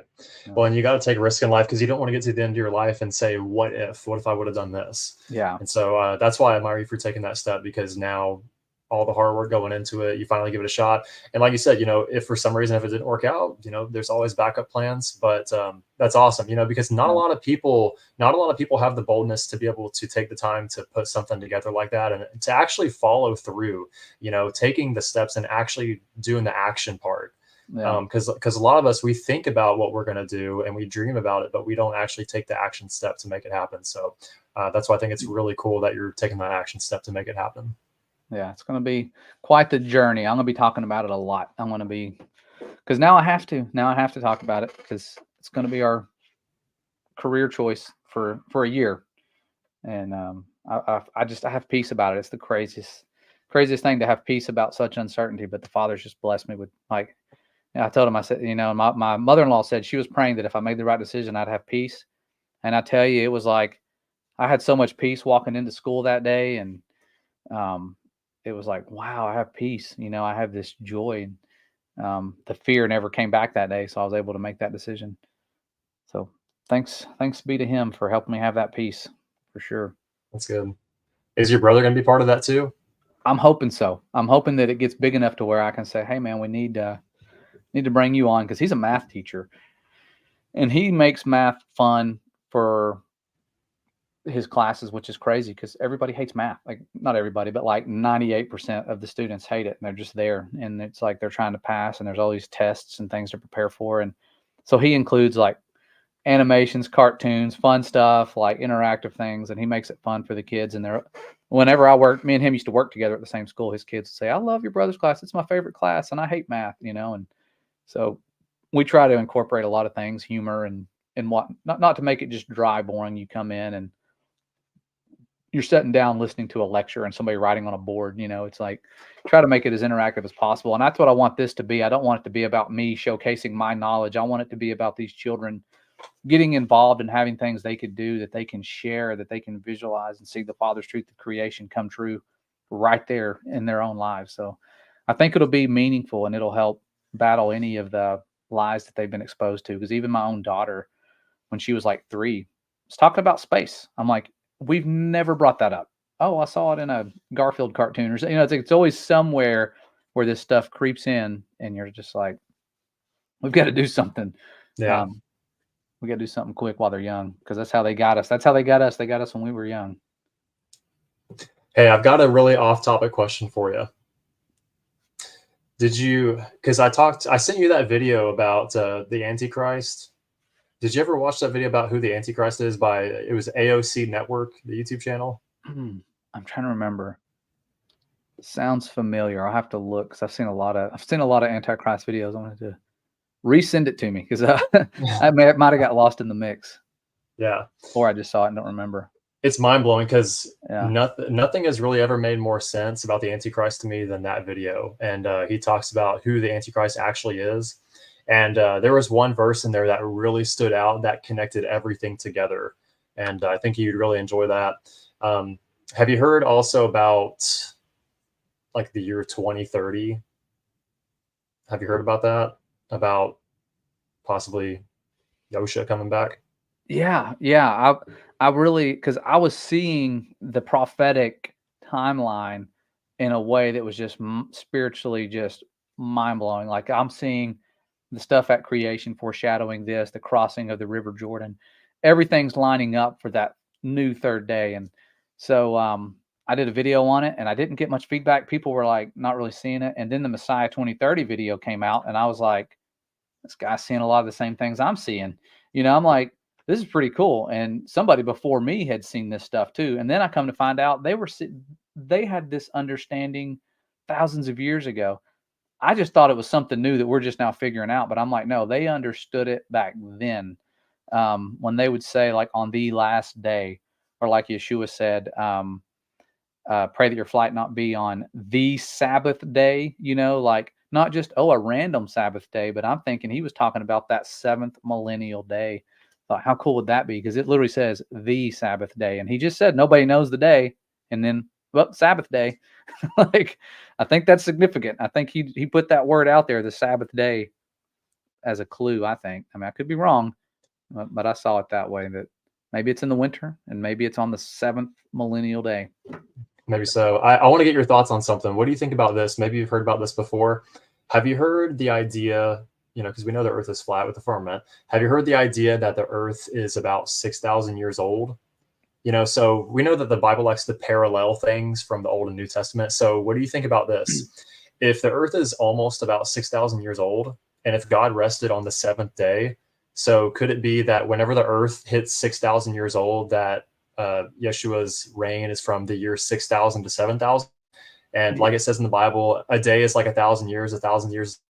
Do you think that could be the case, to where if 2030 is that 6,000 year mark of creation since, everything was formed, do you think that could be the time period where he comes back and he reigns from that time period to 1,000 years from that point? Yeah, I think it very well could be. And that's what I feel like we're really, really close. And it's hard to put a date, because I know like once I do, like I feel like people would be like, I've still got, 6 more years or so, like they will kind of be lax. And I think the way they lived back then was, we got to get ready now. It could be any day. Like and somebody said this too, and it made a lot of sense to me, is it's always at hand to everybody. The kingdom is always at hand because you only have 80, 90 years to live. It's always within reach to everybody that's ever lived from the time of Yeshua to now. They have this short window of time to get ready, to get everybody ready. And then they're going to either rest, or they're going to be alive when the resurrection happens, when everybody's called up. And so, yeah, I have this, we did a video about it. I'll have to show you the presentation. What's it called? The generations of the heavens and the earth. Because I named it that because in Genesis, when you get to chapter 2, right after the creation account, it says, these are the generations of the heavens and the earth when they were made, when they were created. And so I'm like, wait, that said generations. It didn't say these were the creation days. So these are the generations of the heavens and the earth when they were made. And he rested on that 7th day. And I'm like, that's it. He's telling us right there in Genesis chapter 2 that this is the generations of the earth. It's not a lie. It's the literal. We just skimmed past it and thought, yeah, that's when he made it. No, it's the generations. And then Peter's like, be mindful of the prophets, be mindful. And like you said earlier, each day is like 1,000 years, and 1,000 years is like a day. He said, don't be ignorant of that, meaning you need to understand that it's important, And so I think doing that and then going back to the prophets, it's like, oh my goodness, we're right there. All the prerequisites are being met for this to happen. And then that 1,000 years like a day, it lines up with Hosea saying we're going to raise again. He's going to raise us up on the 3rd day. And what's beautiful about that, when you look at when the when the Father came to Mount Sinai, it was on the 3rd millennial day. And it was also on the 3rd day, because he said, prepare yourselves for the 3rd day. Well, here we are, 2000s would be like the second day. And so when you get to the end of that 2000, it's beginning the third day.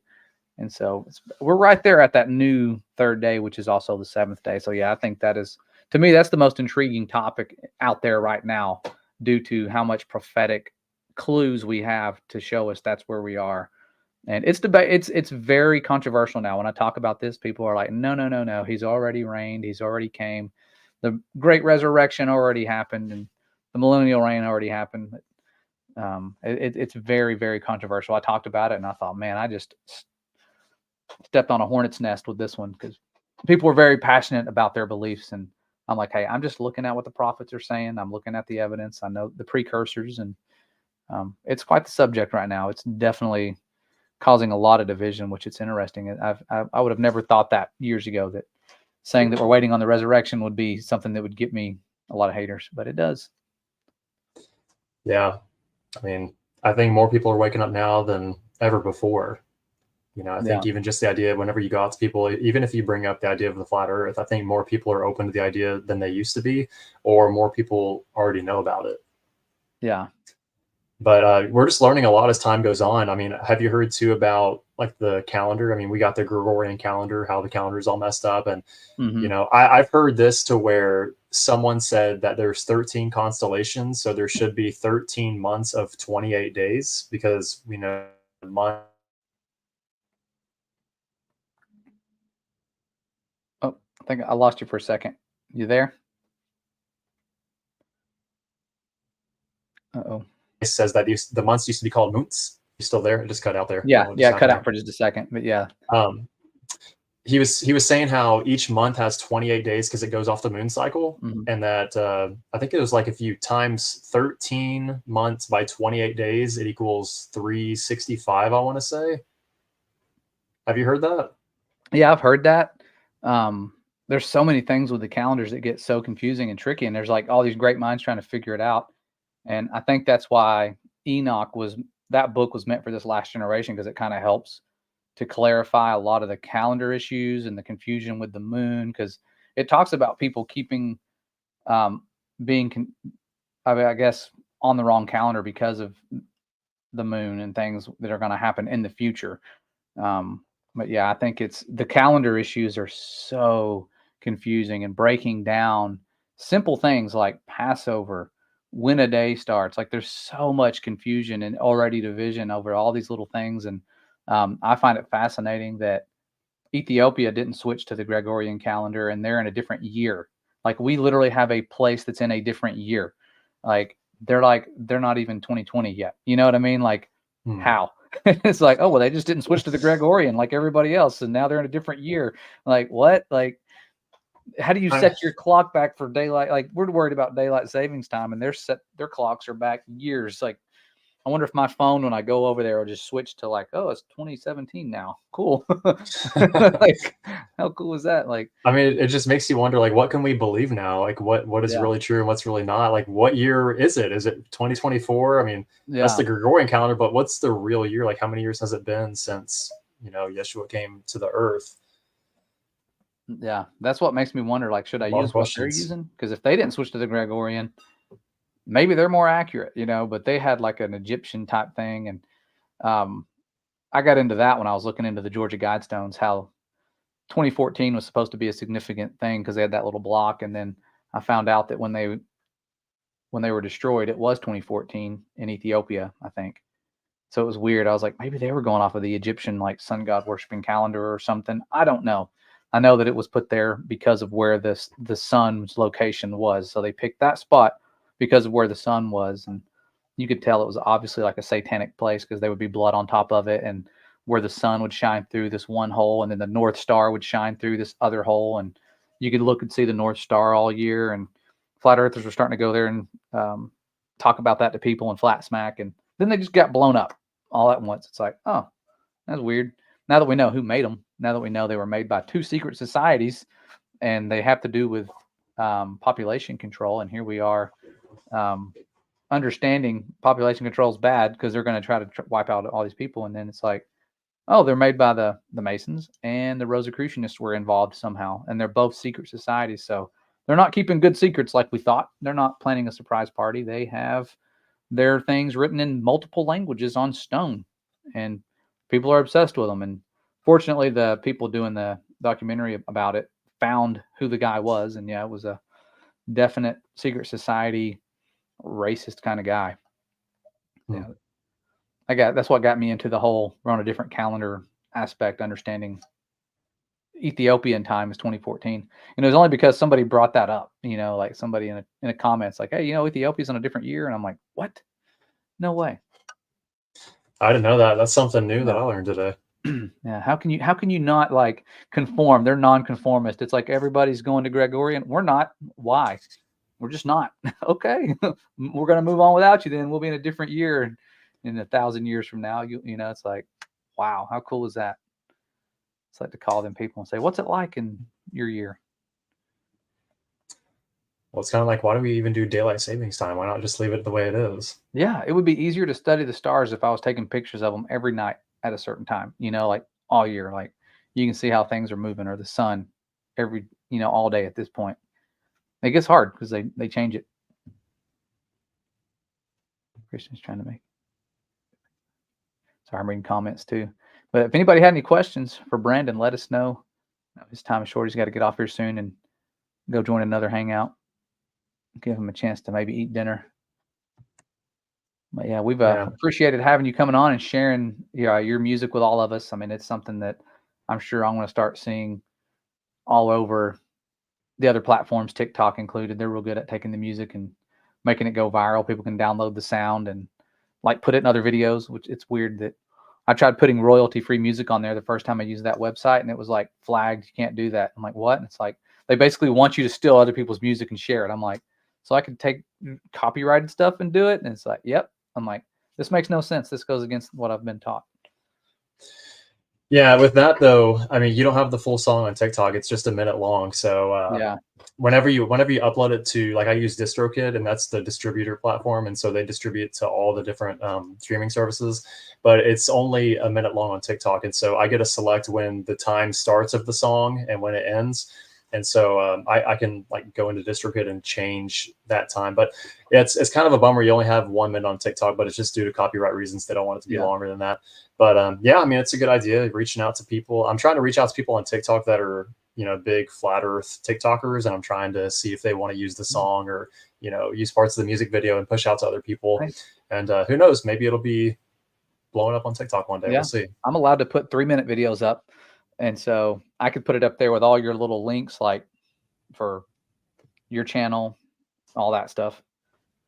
That'd be cool. That'd be good, man. They can see the whole thing. Shift over to YouTube and iTunes and everywhere else.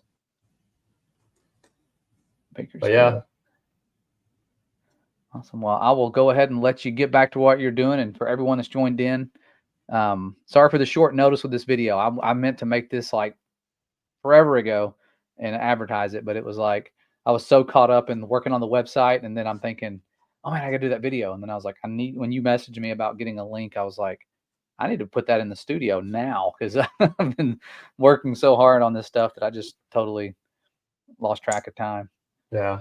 Charity, to answer your question, I have 2 TikTok pages. The first one behind me, it's Brandon Leavell. That's the one I've been promoting the music on.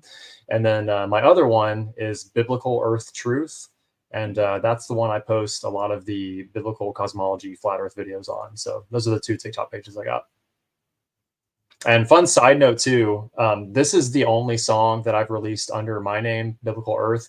I was supposed to release it with my band called Lasting Effect, but the band members, they weren't on board with it, and they didn't believe in the flat earth. And so I didn't release the song with my band. But if you guys like Biblical Earth, if you like pop punk rock music, if you like Green Day, Blink-182, the 90s, 2000s pop punk music, then if you look up my band Lasting Effect, effect is with an E, you'll be able to see more of our music. And I'm also the singer and guitarist in that band, so y'all can check that out too.